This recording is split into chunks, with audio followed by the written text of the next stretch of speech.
Hello everyone, welcome to cooking house YouTube channel.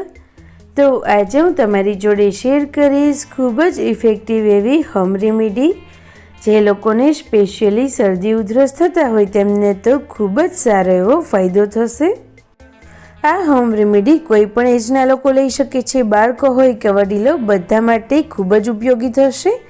તો આ video and સુધી જોઈ અને તમે ઘરે જરૂરથી ટ્રાય કરજો। તો હોમ રેમેડી બનાવવા માટે આ રીતેનો એક તવો ગરમ મૂકીશું, જેમાં 5 થી 7 નંગ જેટલા મરી અને લવિંગ લઈશું અને તેને ગેસની મીડિયમ ફ્લેમ પર આપણે 1 મિનિટ માટે શેકી લેવાના છે।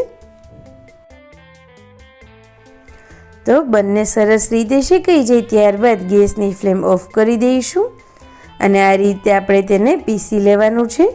તમે મિક્સરનો પણ ઉપયોગ કરી શકો છો, પરંતુ જો ફક્ત એક વખત માટે આ હોમ રેમેડી બનાવતા હોય તો તમે આ રીતે પણ પીસી શકો છો। તો તમે જોઈ શકો છો બધું સરસ રીતે પીસાઈ ગયું છે।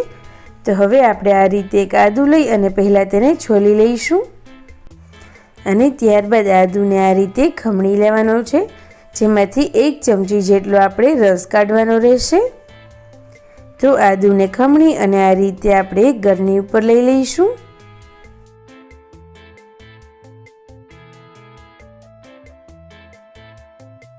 અને ત્યારબાદ આ રીતે તેને પ્રેસ કરતા જઈ અને એકદમ સરસ રીતે આદુમાંથી બધો જ રસ આપણે નીકાળી લઈશું। તો આદુનો બધો જ રસ આ રીતે પ્લેટમાં આવી જાય ત્યારબાદ આપણે જે શેકી અને પીસીને જે લવિંગ અને મરી પાવડર તૈયાર કર્યો છે તે એડ કરીશું અને તેને એકદમ સરસ રીતે મિક્સ કરી દઈએ। ત્યારબાદ 1/4 ટીસ્પૂન જેટલી આપણે તેમાં હળદર એડ કરીશું અને તેને પણ આપણે સરસ રીતે મિક્સ કરી દઈએ। ત્યારબાદ આ રીતે તેને એક બાઉલમાં કાઢી અને અડધી ચમચી જેટલું આપણે મધ એડ કરીશું, જેથી કરી અને આ હોમ રેમેડીનો ટેસ્ટ ખૂબ જ સરસ લાગશે અને તમે તેને ઇઝીલી લઈ શકો। ત્યારબાદ તેને પણ આપણે એકદમ સરસ રીતે મિક્સ કરી દઈએ। આ હોમ રેમેડીને તમે સવારે કે રાત્રે સૂતા પહેલાં ગમે ત્યારે દિવસમાં 1 વખત લઈ શકો છો અને કોઈ મોટા લોકો હોય તો આ રીતે 1 ચમચી અથવા તો નાના બાળકોને આપવું હોય તો આ રીતે અડધી ચમચી જેટલી આપી શકો છો।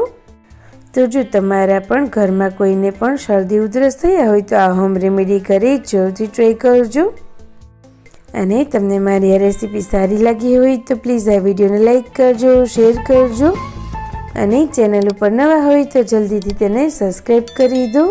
Thank you.